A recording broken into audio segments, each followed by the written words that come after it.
Alrighty, good morning. We are on our new location here in Ridgecrest, California, and we are getting started here 6 o'clock in the morning. A little late, but that's okay. Better late than never, right? All right. Here we go. We're in Ecclesiastics, and then for those of you that were following along, Job did get blessed in the end. Job did end up having more kids and bigger wealth, and his health was restored. So God showed that he had blessed Job in the end, if you're following our story from before. So now we're in Ecclesiastes 7:9, and if you've never been in Ecclesiastes, it's kind of a morbid book. Like, it's always the good and the bad of everything that's going on. So this is not like the happy-go-lucky book of the Bible. Okay, that's not what we're in this morning. But coming off of a 3-day weekend, I'm sure you're not all bubbly this morning yet anyway. So here is a book of the Bible to go along with that. So we're in Ecclesiastes 7:9, and the contrast of wisdom and folly. A good name is better than precious ointment, and the day of death than the day of birth. Yeah, think of that one. And it's better to go to the house of mourning than to go to the house of feasting, for this is the end of all mankind, and living will lay it to heart. Sorrow is better than laughter, for by sadness of face the heart is made glad. If you are sorrowful, there's nowhere to go but to be happy. If you're already happy, guess what? There's nowhere else to go but to be sorrowful. So, yeah, see, I'm telling you, Ecclesiastics is all about both sides. The heart of the wise is in the house of mourning, but the heart of fools in the house of mirth. It is better for a man to hear the rebuke of the wise than to hear the song of fools. For as the crackling of the thorns under a pot, so is the laughter of fools. This also is vanity. And the line, vanity, vanity, all is vanity. Yeah. There's a time for every purpose under heaven. Yeah, that's this book. Surely oppression drives the wise into madness, and a bribe corrupts the heart. Better is the end of a thing than its beginning. That's why it's important that you end well, because that's what's remembered. How you start is not so much as important as how you end. All right. And the patient in spirit is better than the proud in spirit. Be not quick in your spirit to become angry, for angry lodges in the bosom of fools. Say not, why were the former days better than these? For it is not from wisdom that you ask this. Wisdom is good with an inheritance, an advantage to those who see the sun.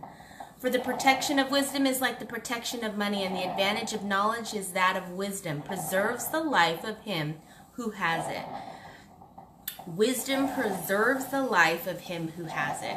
If you lack wisdom, you lack knowledge, you lack the ability to understand what's the most important thing. Consider the work of God. Who can make straight what he has made crooked?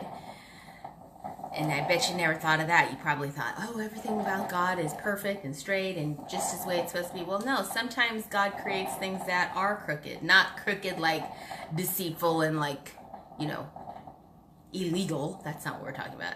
But not all things in the Lord are perfect. And God has created some things with imperfections. Why? Because it brings about what we need to have happen in our lives, right?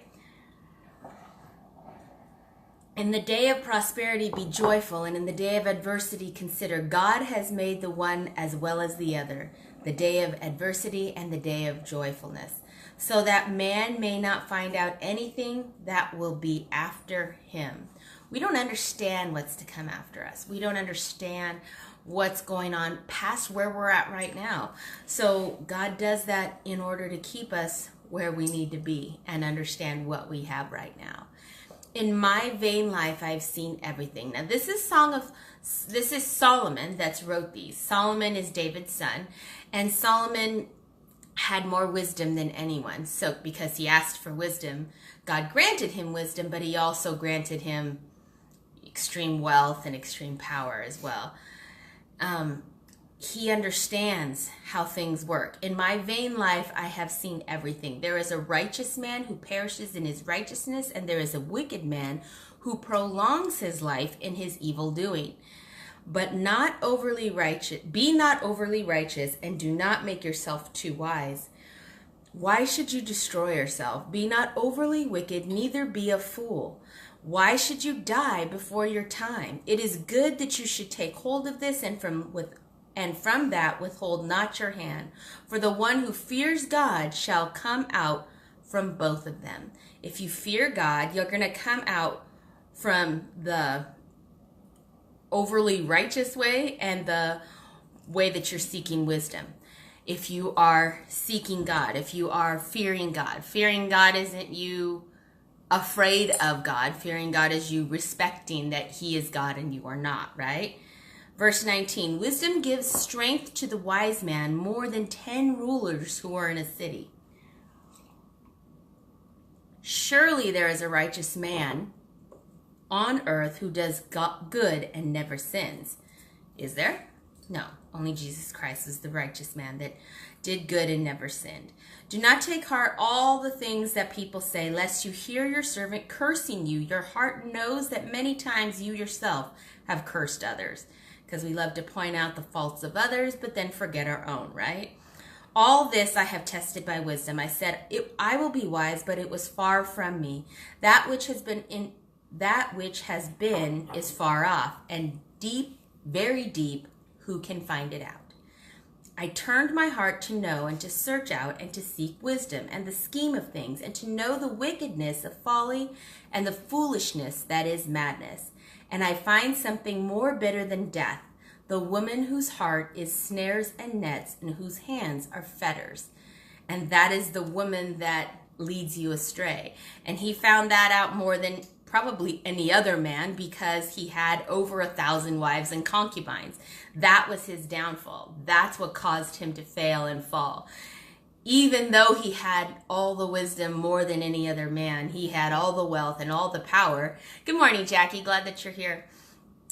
He allowed the women in his life to be the snares and nets and fetters that drove him down and drove him away from God. Mm-hmm.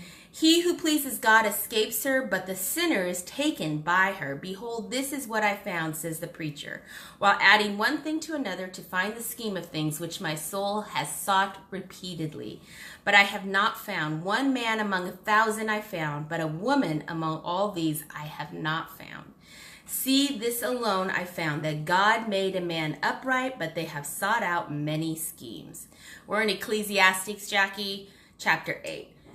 Who is like the wise, and who knows the interpretation of a thing? A man's wisdom makes his face shine, and the hardness of his face is changed. I say, keep the king's command because of God's oath to him. Be not hasty to go from his presence. Thanks, Teresa, for the like. Do not take your stand in an evil cause, for he does whatever he pleases. For the word of the king is supreme, and who may say to him, what are you doing? Yeah, you don't really talk to the king like that, right? The king is the king because he's over all, right? Whoever keeps the command will know evil thing. And the wise heart will know the proper time and the just way. For there is a time and a way for everything, although man's trouble lies heavy on him. For he does not know what is to be, for who can tell him how it will be? No man has power to retain the spirit or power over the day of death. There is no discharge from war, nor will wickedness deliver those who are given to it. All this I observe while applying my heart to all that is under the sun, when man had power over man to his hurt. Solomon had so much wisdom to contemplate so many things, and as he contemplated them, he realized he had no control over any of them. He had no control over life, nor death, nor war, and he realized that God was in control of all these things, right? But the thing he was in control of, he even failed at as well, which was his ability to stand firm and not allow the women in his life to cause him to fail. And he had control over that, yet that's where he failed. So, you know, we all have something. So the next section is Those who fear God will do well. And again, the fear of God is the respect of God, is knowing that God is God and we are not, right? Then I saw the wicked buried. They used to go in and out of the holy place and were praised in the city where they had done such things. This also is vanity. Because the sentence against an evil deed is not executed speedily, the heart of the children of man is fully set to do evil. Though a sinner does evil 100 times and prolongs his life, yet I know that it will be well with those who fear God, because they fear before him. But it will not be well with the wicked, neither will he prolong his days like a shadow, because he does not fear before God. When we do not fear God, we do not honor God as God. We believe that we have the power, that we have the ability, that we have the answer. And when we do that, we fall short and fail. So man cannot know God's ways. Verse 14, there is a vanity that takes place on earth, that there are righteous people to whom it happens according to the deeds of the wicked, and there are wicked people to whom it happens according to the deeds of the righteous. I said that this also is vanity. Vanity, vanity, all is vanity, meaning it's useless, worthless. Why are we doing it? Why are you concerned about things that don't even matter? And I commend joy, for man has no good thing under the sun but to eat and drink and be joyful. For this will go with him in his toil through the days of his life that God has given him under the sun. When I applied my heart to know wisdom and to see the business that is done on the earth, how neither day nor night do one's eyes sleep, then I saw all the work of God, that man cannot find out the work that is done under the sun. However much man may toil in seeking, he will not find it out. Even though a wise man claims to know, he cannot find it out. We cannot know the ways of God. We cannot understand why he does what he does. Why? Because he is God and we are not. And when we come to that realization, you have much more peace within yourself, because you realize, yeah, I don't have any idea why things happen, or why things are happening the way they are, or where the direction of what is happening is going. But I know God does. And I know God has went before me, and I know God is with me now, and I know God has been with me before, and so I know God can, right? So chapter 9, death comes to all. I know I told you this was just a really uplifting book of the Bible, right? Here we go. Death comes to all, chapter 9. But all this I laid to heart, examining it all, how the righteous and the wise and their deeds are in the hand of God. Whether it is love or hate, man does not know. Both are before him. It is the same for all, since the same event happens to the righteous and the wicked, to the good and the evil, to the clean and the unclean, to him who sacrifices and him who does not sacrifice. As the good one is, so is the sinner. And he who swears is as he who shuns an oath. This is an evil in all that is done under the sun, that the same event happens to all. Also the hearts of the children of man are full of evil, and madness is in their hearts while they live. And after that they go to the dead. But he who is joined with all the living has hope. So if you are not joined with the living, good morning. If you're not joined with the living, if you're not where you're supposed to be, if you do not have a personal relationship with Jesus Christ, you have no hope in this life. You have no direction. You have no purpose. You're like Scotia over there, just oblivious to everything going on. But he who is joined with all the living has hope. For a living dog is better than a dead lion. There you go. Living dog, better than a dead lion. I personally wouldn't want a dead lion, because that's a lot of body to dispose of. So yeah, there you go. For the living know that they will die, but the dead know nothing, and they have no more reward, for the memory of them is forgotten. Their love and their hate and their envy have already perished, and forever they have no more share in all that is done under the sun. The living have a choice to change. The living have a choice of direction. The dead have no more change and no more choices afforded to them. So where are you at? Because you could be living in a dead situation right now. And you could be allowing yourself to live that way until you physically die. Where are you at? What are you doing with the time God has given you?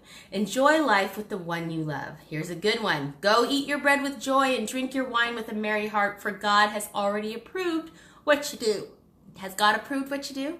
So you can have joy and drink wine and be merry? Well, let's see. Because God, are you following in direction what God has already said? Choose this day exactly. Let your garments be always white. Let not oil be lacking on your head. Enjoy life with the wife whom you love all the days of your vain life that he has given you under the sun, because that is your portion in life and in your toil at which you toil under the sun. Whatever your hand finds to do, do it with your might. For there is no work or thought or knowledge or wisdom in Sheol, to which you are going. So, Sheol before was anything separated from God, death. Okay, so, and he's telling you to enjoy life with the wife whom you love, which of course we just mentioned, he had 1,000 wives and concubines. He's telling you to let your garments always be white, meaning be pure. Let not oil be lacking on your head, be blessed, and have a merry heart, right? Well, he's also not understanding that he could have these things and have a good relationship with God, right? Because at this point, those women were driving him away from God, and women at that point were his downfall. So wisdom better than folly. Again, I saw that under the sun, the race is not to the swift, nor the battle to the strong, nor bread to the wise, nor riches to the intelligent, nor favor to those with knowledge, but time and chance happen to them all.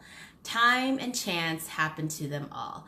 Time happens to everyone, right? Everyone is under the rules of time and chance, meaning things happen for a reason, things happen in some direction. We don't have any control over the way things happen. We think we do, and that's the folly of what we do, is that we think we have control when we really have no control. So time and chance happen to them all. For man does not know his time, like fish that are taken in an evil net, and like birds that are caught in a snare, so the children of man are snared at an evil time when it suddenly falls upon them. I have also seen this example of wisdom under the sun, and it seemed great to me. There was a little city with few men in it, and a great king came against it and besieged it, building great siege works against it. Block out the distractions and really concentrate on what the other person is telling you. If you're talking about, yes, I should do that, or that's what we're doing, yes, that's what it's talking about. Definitely blocking out what's going on. I'm not here just to give out the word. We have a one-on-one conversation with those people that want to be able to participate, so thank you for your comment. Yet no one remembered that poor man. Oh, let's go back. There was a little city with few men in it, and a great king came against it and besieged it, building great siege works against it. There was found in it a poor wise man, and he by his wisdom delivered the city. Yet no one remembered that poor man. But I say that wisdom is better than might, though the poor man's wisdom is despised, and his words are not heard. And that is pretty much how the word of God is in lives today, where God's word and God's power saves. And there is a man, Jesus Christ, who was a man and also God, and his wisdom saved all of humanity, right? Opened up a relationship for us and God, but he's sometimes not even remembered in day-to-day life now. Why? Because we are so consumed with everything going around us, we forget who and what Jesus Christ was, right? The words of the wise heard in quiet are better than the shouting of a ruler among fools. Wisdom is better than weapons of war, but one sinner destroys much good. Don't be the sinner destroying good in the lives of others, and don't allow that one to take away your joy, right? Okay, so that takes us into 2 Corinthians 7, 8 through 16. For even if now this 2 Corinthians is Paul writing to the Corinthians at this time. For even if I made you grieve with my letter, I do not regret it, though I did regret it, for I see that I see that letter grieved you, though only for a little while. As it is, I rejoice, not because you were grieved, but because you were grieved into repenting. Okay? For you felt a godly grief so that you suffered no loss through us. Paul was excited that they were upset and concerned about the direction that they were going, which meant that they wanted to change, and it caused them to want to have a better relationship with God. So if the grief caused them to change, then he was okay with that. For godly grief produces a repentance that leads to salvation without regret, whereas worldly grief produces death. Foresee what earnestness this godly grief has produced in you, but also what eagerness to clear yourselves, what indignation, what fear, what longing, what zeal, what punishment. At every point you have proved yourselves innocent in the matter. So although I wrote to you, it was not for the sake of the one who did the wrong, nor for the sake of the one who suffered the wrong, but in order that your earnestness for us might be revealed to you in the sight of God. Therefore, we are comforted. We are comforted even though we are grieved, because we know that God loves us, and that because we are grieved, it shows that we want and desire a personal relationship with him. So that's what we're striving for, right? And besides our own comfort, we rejoice still more at the joy of Titus, because his spirit has been refreshed by you all. For whatever boasts I made to him about you, I was not put to shame, but just as everything we said to you was true, so also our boasting before Titus has proved true. And his affection for you is even greater as he remembers the obedience of you all, how you received him with fear and trembling. I rejoice because I have perfect confidence in you. Paul is trying to commend the church of Corinth because they are striving to and desiring to have a better relationship with God. And as they do that, they are comforting Titus, who's there trying to do that as well. And they are desiring to live a life that is pleasing to God. And that is a blessing to Paul because they're like his spiritual children, so he's happy about that. So that's our New Testament reading for today. So now we go to Psalms 48, and we're in Zion, the city of our God. And it's a song. Psalms are all songs. A psalm of the sons of Korah. The sons of Korah were priests given to do the songs, because there were some priests that did like the temple stuff, and then some priests that did like sacrificing stuff, and these guys were the ones that did the music stuff. Here we go. Chapter 48. Great is the Lord and greatly to be praised in the city of our God, his holy mountain. A beautiful in elevation is the joy of all the earth. Mount Zion is the far north, the city of the great king.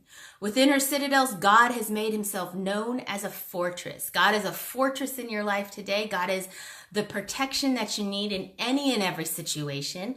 For behold, the kings assembled. They came on together. As soon as they saw it, they were astounded.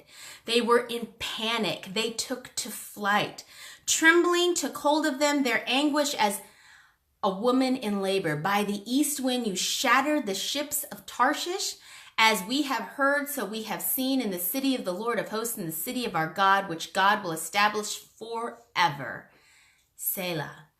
Pause. Think about it. God is saying that he is the one that keeps you steadfast. God is the one that is your fortress in the midst of the enemies surrounding you. And what does the enemy do as they see where you're at, as they see your hope and your strength and your comfort is in God? They are trembling. They are shattered. They are upset, right? They are definitely scared. Why? Because you have God and they do not. We have thought on your steadfast love, O God, in the midst of your temple as your name, O God, so your praise reaches to the ends of the earth. Your right hand is filled with righteousness. Mount Zion, be glad. Let the daughters of Judah rejoice. Because of your judgments, walk about Zion. Go around her. Number her towers. Consider well her ramparts. Go through her citadels, that you may tell the next generation that this is God. Our God forever and ever. He will guide us forever. I think the key right there is that you may tell the next generation, go around her, consider her ramparts, go to God, consider who he is and what he's done in your life, and tell the next generation. It's not enough for you to have a personal relationship with Jesus Christ. The goal is for you to tell the next generation. That is your job. That is your purpose. That is your calling. To instill in the next generation a love for God, a love for who he is, how he's provided, protected, and upheld you through any and every situation. And this is God, our God forever. He will guide us forever. And that's what we need to be passing on to the next generation, right? Okay, now this is our last reading for today. We're in Proverbs 22, 17 through 19, words of the wise. Incline your ear and hear the words of the wise and apply your heart to my knowledge. For it will be pleasant if you keep them within you. What will be pleasant? When we keep the wisdom of God, when we apply the knowledge to our hearts. You can't just hear it and not do it. You can't just apply it. You can't apply it without actually taking it in, okay? So if all of them are ready on your lips, for it will be pleasant if you keep them within you, if all of them are ready on your lips, which means that you need to have it within you in order to speak it out, right? That your trust may be in the Lord, I have made them known to you today, even to you. God has made known to you his love. He's made known to you his wisdom. He's made known to you the direction you need to take. What do you need to do to walk in it? Just walk. God's given you all that you need. You need to take a step of faith. You need to take what God has given you and go on. A lot of times we're trying to wait for like a lightning bolt to hit us and some kind of massive thing to change when God has already given you one direction, but we're not stepping forward in it. So guess what? You're still in the same place, and God's not going to give you another step until you take the one he's already given you. So step up. Do what God's called you to do, right? Okay, well, that ends our reading for today. And let's see, where are we at? We are at 6:30, so that's about 30 minutes. That's not so bad. And again, if you have any prayer requests or comments, make sure that you add them in. And please like, please share. And I look forward to seeing you guys tomorrow. Look at, there's Mom in the peanut gallery with little Scoshi down there. Scoshi! There he is. There you are. And so we just thank you guys for joining us. And we look forward to seeing you tomorrow. God bless.